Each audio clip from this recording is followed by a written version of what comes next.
for your show. Talk about it being a party again. We talked about it being a party years ago, and then we went to a cooking show, and I think it's back to a party. And one of the things you could say is on your invitation, or when you have your host talk to guests, say, you know, it wouldn't be a party without you. It's to make them feel really important. And we already mentioned the theme shows are really big to make that special. Maybe we want to call it party planning instead of host coaching. That has a whole different attitude. Like that one? How about some of the Y-Gen? Does that sound good that are in the room? I see a few smiles there. During your party planning, if we call it that, say to your host, you know, I want your party to be so much fun that your friends are going to come up to you and say, oh my gosh, I haven't had a great evening like this in such a long time. And say, you know what, Nancy, that's so important to me, so tell me, what do you think your friends would like when they come to your party? Make it about your host and what kind of party their friends would like. The beverages and our barware is really going to be big, I think, for that generation. Phone invites are huge too. And in your phone invite, remember to say, gosh, if you can't make it, you know, to Wendy's show, then I'd love to be invited to come and do a party for your friends. And then always that, ask them, you know, remember they want to be real clear direction. Your hosts you need to ask them to secure some other parties for you as well. So ask for that at the beginning. Okay, how about into the show presentation time? We talk about them wanting to be interactive. Some consultants aren't too comfortable with that yet. I think it's really a good way to go. But if you're not, say anyone who wants to cook, come a half an hour early. So if your show's going to be at 7, anyone who wants to cook, come a half an hour early. And typically, I know my team knows when I'm from day one, my shows start with the first person walking in the door, and it's all hands on. And then when the food is prepared, then we start the show. I'll say thanks everyone for, I'll have the host say thanks everyone for helping us get the food ready. We're going to get started now. But that part's done, so when you walk in the door, the cooking starts. Another good idea might be to toast the host to get the party started. You know, and say, gosh, without Wendy having this party, we'd probably all be home doing something really boring tonight. You could really talk about cuisine. A cuisine show, you know, the Food Network is really huge right now, so you could talk about cuisine and making it sound more like the television and learning from there. But you get to taste it, you get to try out the products. A cuisine show, but you get to taste it and try. All right, what about your length of show? Shorten it, right? To make it interactive, let people talk and share. I think a drink station would really be good as well, to have that set up so they can make their own drinks with the rimmer. One of our young Gen Y directors said, here's the way I start my shows. I have everyone share their worst kitchen disaster. And so she gets them talking, and she said they, you know, go around the room and they try to outdo each other. And then when it gets back to her, she says, you know what? Pampered Chef tools can take all those disasters away. And what happens is a great interaction is formed, and they're talking and laughing together. So that was really kind of a different way to get a show started that really builds rapport between people. Let's see. The same director said, one of the other things I do is go around the room and say, name one thing that keeps you really busy right now. Oh my gosh, if we go around this table, again, you could say, kids, another job, you can, whatever it is, and then talk about, you know what, so guess what? We all know that everyone is really busy, but still you're at the show tonight. Because we're so busy, you can't afford not to come to something like this and spend a night out with your friends. So I really like that idea. Walking through the catalog instead of bringing so many tools. You can have an iPad out and show, you know, click on some of the little video clips that Pampered Chef has available to us so you can watch it. Another thing I think is important is really to be clear. Remember, clear direction on what we're doing tonight. And I've done this from the very beginning too. I said, you know, we have 3 goals for the next 45 minutes. One is for you all to have fun, to relax, and enjoy each other's company. You know, that's why Nancy invited you here tonight. My second goal is for you to see some really cool tools so you'll make your life easier in the kitchen. It's going to make cooking more joyful rather than a hassle and a lot of work. And my third goal is twofold: to tell you what you can earn or achieve as a host and tell you more about this business opportunity. So you're really clear with people on what's going to happen. And because they like the whole helping other people, say something like, I get so energized by working with people who want to make a difference in their community. If you're one of those people, let me know, because our company works with Feeding America and the American Cancer Society. We're always people that are energized and want to work with other people. So let's see. Fun factor I think is important, and that's where that comes in with the stealing hearts and the ticket games. Just keep it fun. And then using the phone. I mentioned that earlier, and I'm sure that you probably have some ideas about that. These are, again, ideas compiled at the beginning of the show. Have them check in on Facebook and see what products their friends like, or Twitter or tweet or whatever they do. So say, hey, if everybody wants to check with their friends and see what their favorite Pampered Chef product is, do that right now. And the first person that has an answer for me, I have a little gift for you. Like that. Just to get them involved. Look at these young gals over here. I think they're liking it. Are we on track? Are we on track so far? All right, good. Or you could even, if you don't want to do that, you could say, you know what? Here we're using mangoes tonight. Who can tell me something, why mangoes are so good for you? And you can use your phones. I invite you guys to get on your phones and see what you can learn about mangoes. And let people come up with ideas and tips for you, because they really are so healthy. And you can have people sharing great ideas about that. That's that interaction. So any kind of a trivia question. Wish list, save it on their phone.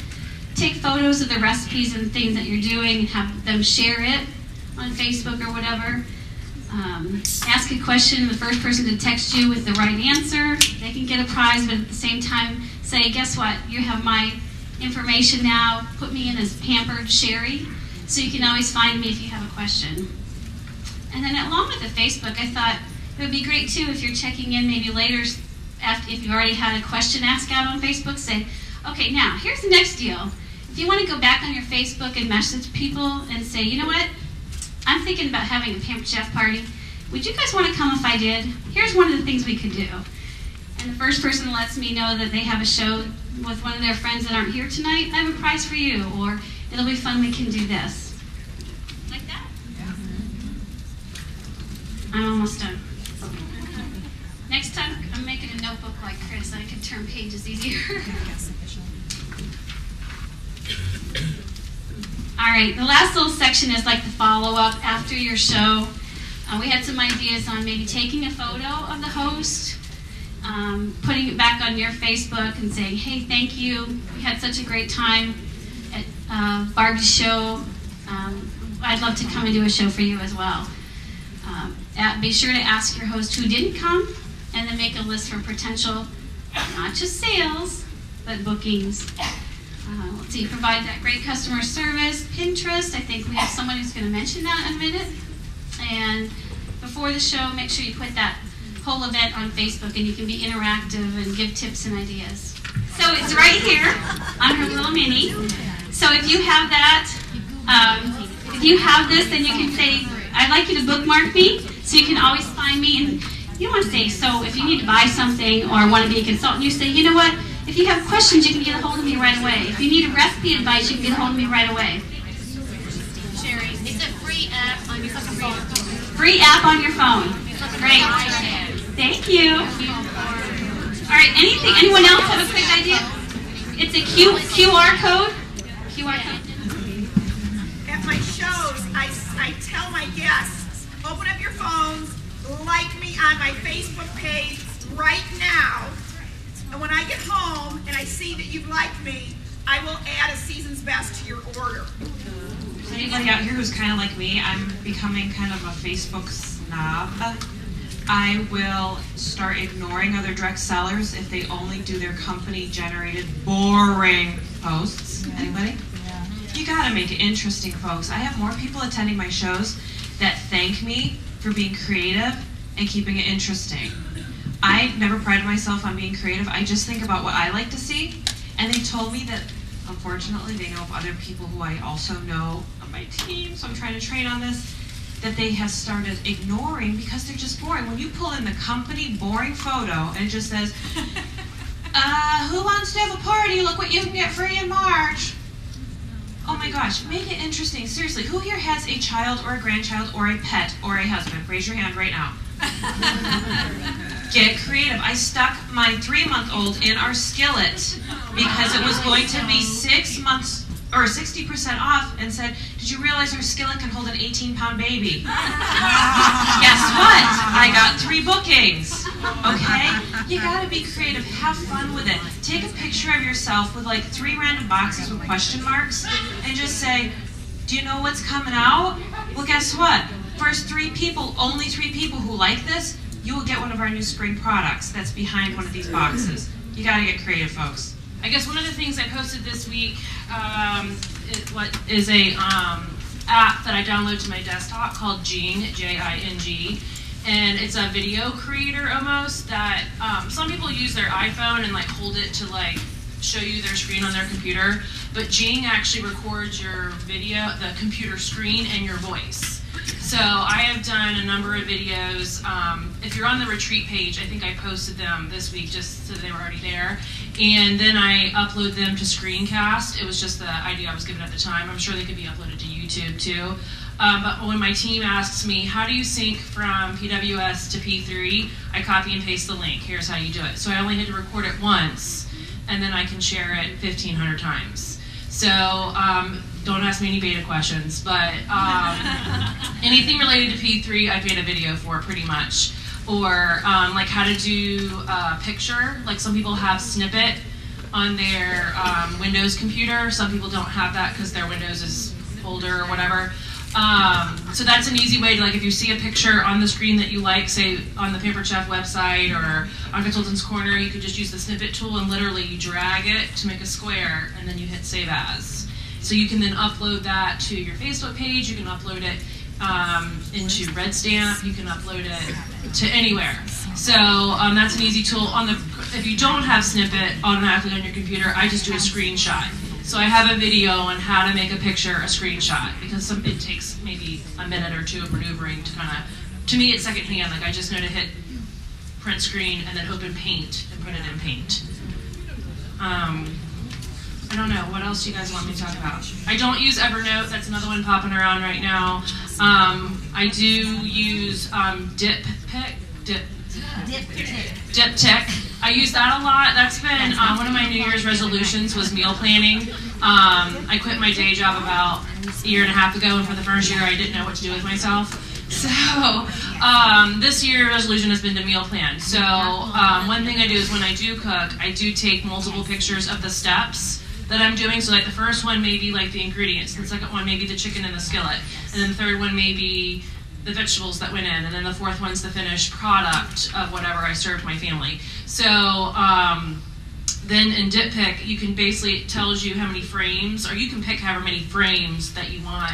You can change the color of the frames, you can add text. If you're on Rockstars and Leaders, the other day when I put all my $100 gift items in the new cooler, I took a picture of that and posted up there. That was Diptyque, whatever. That one, or Pic Collage. Pic Collage, you can just like bring them in, and then you can turn them, and you make them smaller, you can bigger, you can add words, you can change the background. You just have to play. Don't be afraid to play with the app. You're not going to hurt it. So I do use RedStamp, but I've gone more to the other ones that can be more creative. RedStamp is very formatted. So like you can't really change, like they may be limited on your text that you can put in there. I use the Diptyque or the Pic Collage. So if you're on the RedStamp group, like the ones that I post are usually from one of those two, or I've made it in Publisher and then I've taken a screenshot of it. So it's not necessarily a RedStamp, but it is a creative little whatever. Yeah, on the retreat website, I've already posted my screencasts.